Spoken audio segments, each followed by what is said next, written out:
Welcome to YouTube channel of Shashank sir math solution. দেখো, আজকে 3টে অঙ্ক এনেছি। প্রথম অঙ্কটা খুব ভালো অঙ্ক, WB গ্রেড ডি। দ্বিতীয় অঙ্কটা এক্সারসাইজ SI। তৃতীয় অঙ্কটা SSC। লিখেছি বটে আমি এটা, কিন্তু অন্যান্য পরীক্ষাতে আসবে না তার কিন্তু কোনো মানে নেই। যে কোনো পরীক্ষাতে যে কোনো অঙ্ক আসতে পারে, সুতরাং সব অঙ্কগুলোই কিন্তু ঠিকঠাক করবে। দেখো, প্রথম অঙ্কটা হচ্ছে ৯৫৪৭ গুণিত ৯৫৪৫-এর সঙ্গে গুণিত যে ক্ষুদ্রতম অখণ্ড সংখ্যা যোগ করলে যোগফল পূর্ণবর্গ সংখ্যা হবে সেটি কত? পূর্ণবর্গ সংখ্যা বলতে আমরা কী বুঝি সেটুকু আগে বুঝিয়ে নিই। ধরো 25 বা 5 স্কোয়ার, এটা পূর্ণবর্গ সংখ্যা। 5 স্কোয়ারটাও পূর্ণবর্গ সংখ্যা, 25টাও পূর্ণবর্গ সংখ্যা। ধরো 36টাও পূর্ণবর্গ সংখ্যা। কেন না, তো 6 6 36। কিন্তু 15 পূর্ণবর্গ সংখ্যা নেই, কারণ এমন কোনো সংখ্যা নেই, এমন কোনো দুটো সংখ্যা নেই, একই দুটো সংখ্যা নেই যাদের গুণফল 15 হবে। কিন্তু যখনই এটা ধরো 25 হবে বা অন্য কিছু হবে, ধরো 49, এটাও পূর্ণবর্গ সংখ্যা, কারণ 7 স্কোয়ার ইকুয়াল টু 49। তো দেখো, এখানে বলেছে একের অঙ্কটা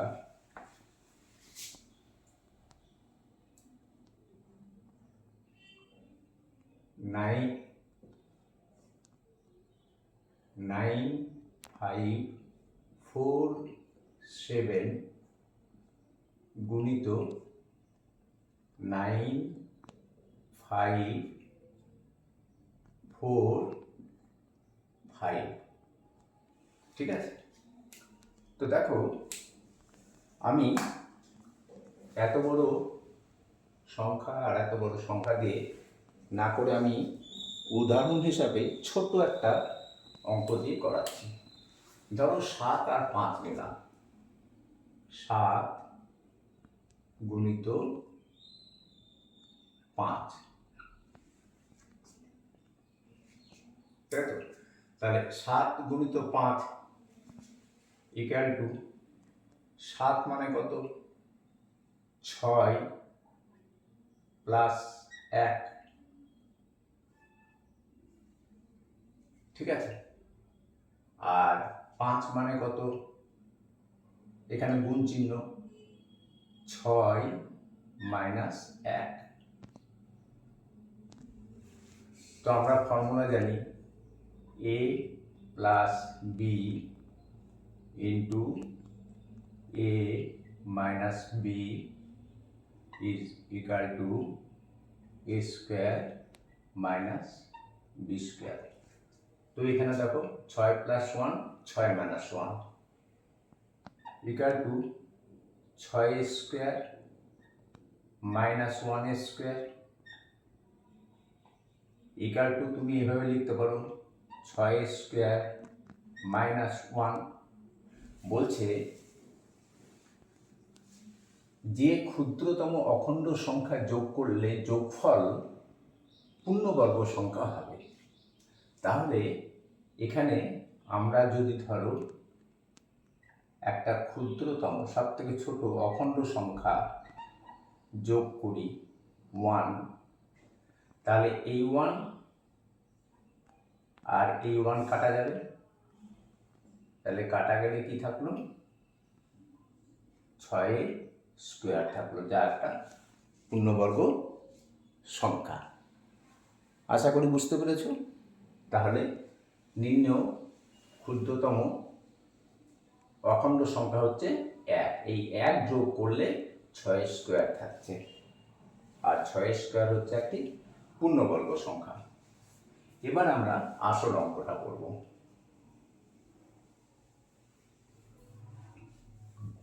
খুবই সহজ, কঠিন কিচ্ছু নেই, একটু পর্যবেক্ষণ ক্ষমতা বাড়াতে হবে। সেটা হচ্ছে কি 9547, 9547, 9546 প্লাস 1, 46 প্লাস 1 মানে 47। এখানে গুণ, আমরা এখানেও গুণ করে দিলাম। এবার 9546 মাইনাস 1, দেখো 46 মাইনাস 1 মানে 45, তাহলে 9546, এটাও 9546। তাহলে এ, এটাকে যদি তুমি এ ধরে নাও, আর এটাকে বি ধরো, এটাকে এ ধরো, এটাকে বি ধরো, তাহলে A plus B into A minus B equal to A square minus B square. তাহলে কত হলো 9546 স্কোয়ার মাইনাস বি স্কোয়ার মানে 1 স্কোয়ার। ঠিক আছে, তো এটাকে তুমি এইভাবে লিখতে পারো 9546 স্কোয়ার মাইনাস 1। এইটা হচ্ছে, এখান থেকে এইটুকু হচ্ছে পূর্ণবর্গ সংখ্যা। যখন -1 করে দিবে এর সঙ্গে, ধরো 25 একটা পূর্ণবর্গ সংখ্যা, 5 5 25, তাই তো? এবার এর সঙ্গে একটা 1 ধরো বিয়োগ করা আছে। এবার বলা হলো এর সঙ্গে কোন ক্ষুদ্রতম অখণ্ড সংখ্যা যোগ করলে যে যোগফল হবে সেটা একটা পূর্ণবর্গ সংখ্যা হবে। তাহলে প্লাস 1 যোগ করলে এটা কেটে গেল, থাকলো কত 25। 25 একটা পূর্ণবর্গ সংখ্যা। তো এখানেও তাই, এখানে কি করব, প্লাস একটা আমরা 1 যোগ করে দেব, তাহলে এটা কেটে গেল। তাহলে পূর্ণবর্গ সংখ্যা 9546 স্কোয়ার, এটা একটা পূর্ণবর্গ সংখ্যা। তাহলে আমাদের ফাইনাল যে অ্যান্সার সেটা কত হচ্ছে 1। ওকে, এই 1 হচ্ছে আমাদের অ্যান্সার। তাহলে নিম্ন, এত কিছু লেখার দরকার নাই যে নিম্ন ক্ষুদ্রতম অখণ্ড সংখ্যা 1, আমরা শুধু অপশানে দেখব 1 আছে কিনা।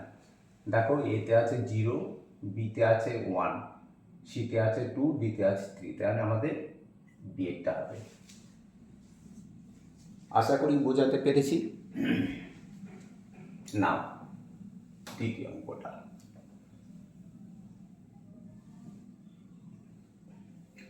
দ্বিতীয় অঙ্কটা করার আগে সেই একই কথা বারবার, লাইক করবে, কমেন্ট করবে, শেয়ার করবে, নতুন যারা দেখছো তারা সাবস্ক্রাইব করবে, আর যারা পুরানো তারা যদি এটাকে শেয়ার করো তাহলে নতুন নতুন ছেলেদের কাছে পৌঁছবে। ঠিক আছে, তাহলে তারা সাবস্ক্রাইব করলে আমার চ্যানেলটা গ্রো করবে। না, দেখো দুইয়ের অঙ্কটা বলছে দুটি সংখ্যার যোগফল 25 এবং তাদের অন্তর মানে বিয়োগফল 3, সংখ্যা দুটির গুণফল কত? আমি দুটো পদ্ধতিতে করাবো এটা। ঠিক আছে, দুটো পদ্ধতিতে কিভাবে করাবো দেখো।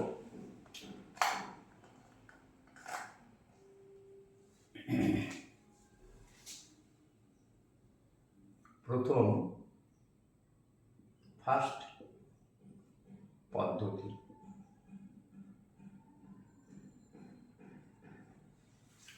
দুটি সংখ্যার যোগফল 25, তাহলে x plus y equal to 25,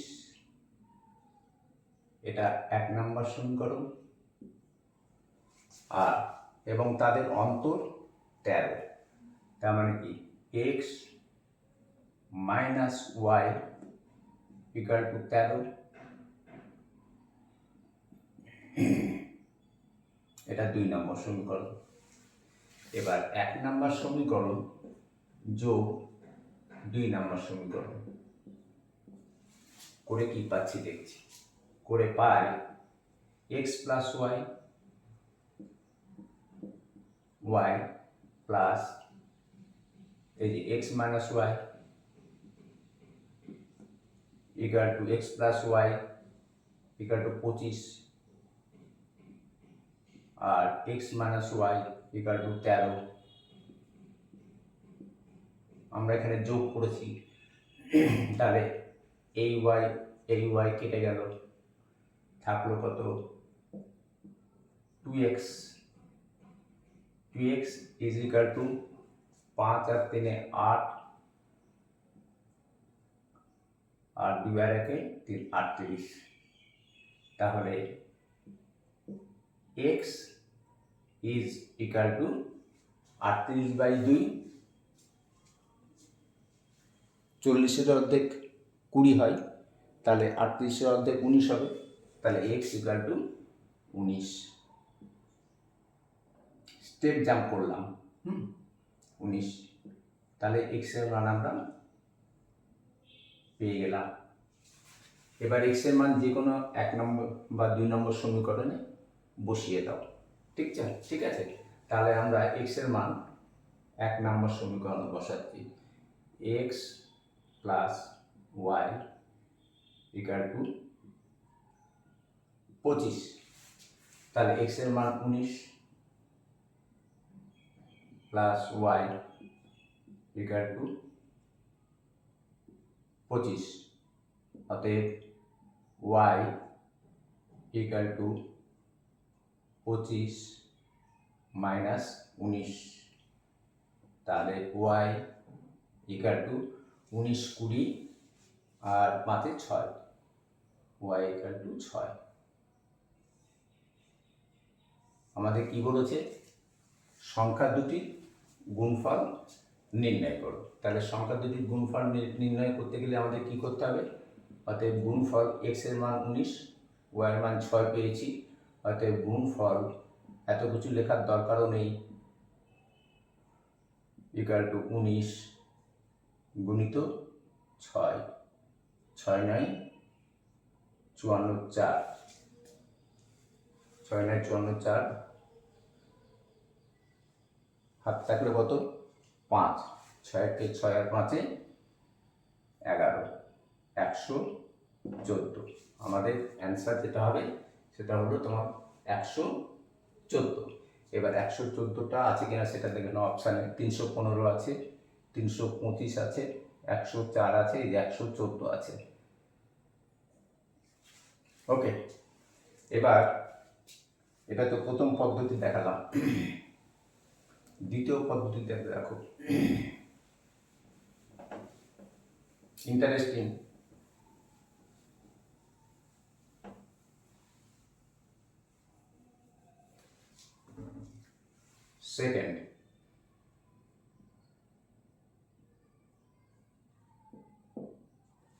সেকেন্ডটা কিভাবে করছি দেখে নাও। আমরা একটা ফর্মুলা জানি, সেটা হচ্ছে AB is equal to A plus B by 2 তার whole square, okay, minus A minus B by 2 তার হোল স্কোয়ার। তাহলে দুটো সংখ্যার গুণফল, ঠিক আছে, দুটো সংখ্যার গুণফল, অতএব দুটি এ গুণিত বি, এ একটা সংখ্যা আর বি একটা সংখ্যা, তাহলে দুটি সংখ্যার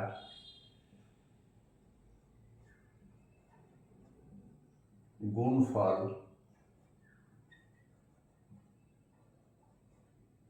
এখানে দেখো দুটি সংখ্যার যোগফল 25 দেওয়াই আছে, a প্লাস বি আর আমাদের করতে হচ্ছে না, যোগফল মানে a প্লাস বি এর মান দেওয়া আছে, তার মানে 25/2 তার হোল স্কোয়ার মাইনাস আবার অন্তর্ফল বিয়োগফল 13 দেওয়াই আছে, মানে a মাইনাস বি আর করতে হচ্ছে না, বেশি সহজ করে দিয়েছে। তাহলে 13/2 তার হোল স্কোয়ার। এবার একটু আগে ফর্মুলা লিখেছিলাম যে a square minus B square equal to a plus B into a minus b. তাও আমরা লিখে দিচ্ছি a square minus B square equal to a plus b a minus B.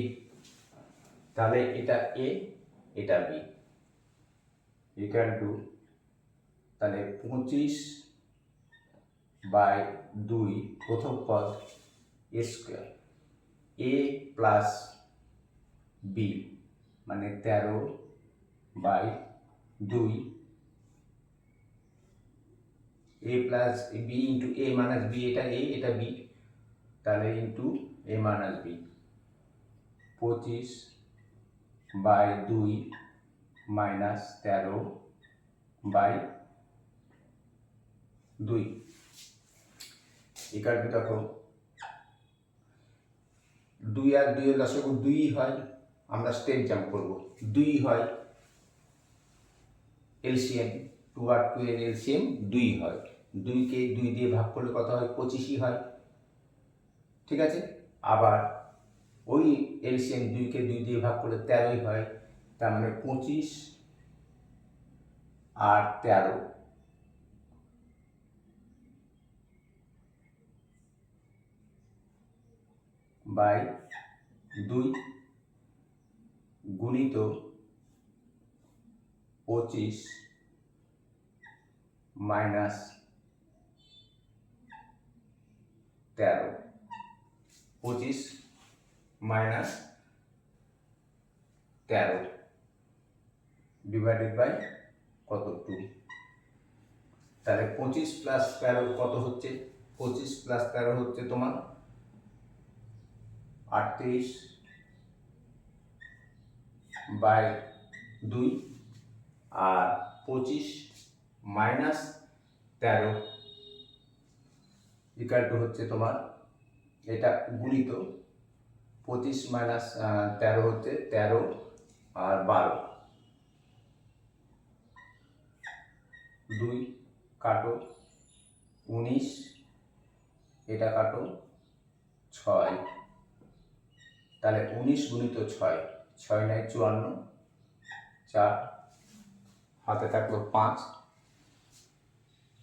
R 6 1 6 R 5 11, 114, and this is also our final answer, এই যে 114। ওকে, আশা করি এটা বুঝতে পেরেছো। এবার 3 নম্বর অঙ্কটা একটা নতুন শব্দ পাবে, একটা নতুন শব্দ পাবে, ঠিক আছে। বলছি 5 6 4 8 2 3 সংখ্যাটি 4-এ 4, মানে এই যে 4-এ স্থানীয় মান ও অভিহিত মানের গুণফল কত। তো 3 নম্বর অঙ্কটা বোঝানোর আগে মানে করার আগে আমি কিছু বুঝিয়ে দিই, সেটা কি কি হচ্ছে দেখো। 5 6 4 8, আচ্ছা এটাকে একটু নিচে লিখছি, হ্যাঁ, তাহলে আমার বোঝানোর সুবিধা হবে। 5 6 4 8 2 3।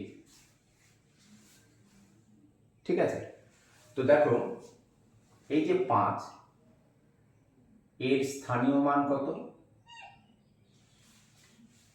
স্থানীয় মান হচ্ছে এখান থেকে বলি 3 এর স্থানীয় মান কত? 3। 2 এর স্থানীয় মান কত? 2 0। 8 এর স্থানীয় মান কত? 8 একক দশক শতক। 4 এর স্থানীয় মান কত? 4 1 2 3 1 2 3। 6 এর স্থানীয় মান কত? 6 1 2 3 4 1 2 3 4। হ্যাঁ, এই স্থানীয় মান মানে হচ্ছে প্লেসড ভ্যালু। স্থানীয় মান মানে হচ্ছে প্লেস ভ্যালু। যেমন 5 এর প্লেস ভ্যালু 5। এরপর কটা সংখ্যা আছে? 1টা 2টো 3টে 4টে 5টা। তাহলে 1টা 2টো 3টে 4টে 5টা। ওকে, এইবার দেখো অভিহিত মান। অভিহিত মান মানে কিছুই না, অভিহিত মান মানে হচ্ছে ফেস ভ্যালু বা প্রকৃত মান। অভিহিত মানের অর্থ হচ্ছে প্রকৃত মান বা ফেস ভ্যালু। এটা হচ্ছে প্লেস ভ্যালু, এটা হচ্ছে প্লেস ভ্যালু বা স্থানীয় মান। আর অভিহিত হচ্ছে ফেস ভ্যালু বা প্রকৃত মান। যেমন দেখো 3 এর স্থানীয় মান আর 3 এর প্রকৃত মান 3ই হয়। তো 3 এর আমরা অভিহিত মান বের করব। এখানে যেহেতু অভিহিত আছে সেই জন্য অভিহিত বলছি। অভিহিত হচ্ছে ফেস ভ্যালু বা প্রকৃত মান। তাহলে 3 এর প্রকৃত মান 3। 2 এর প্রকৃত মান কত? 2। 8 এর প্রকৃত মান কত? 8। 4 এর প্রকৃত মান কত? 4। 6 এর প্রকৃত মান কত? 6। 5 এর প্রকৃত মান কত? 5। আশা করি বোঝাতে পেরেছি। ঠিক আছে, এবার বলছে 4 এর স্থানীয় মান ও অভিহিত মানের গুণফল কত? আমরা 4 হচ্ছে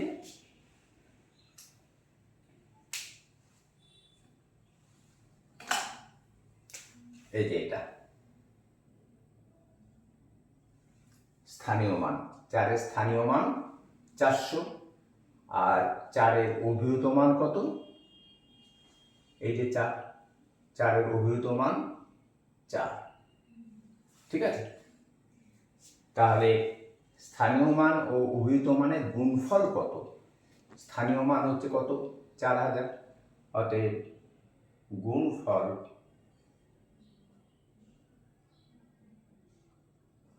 ইকুয়াল টু 4000।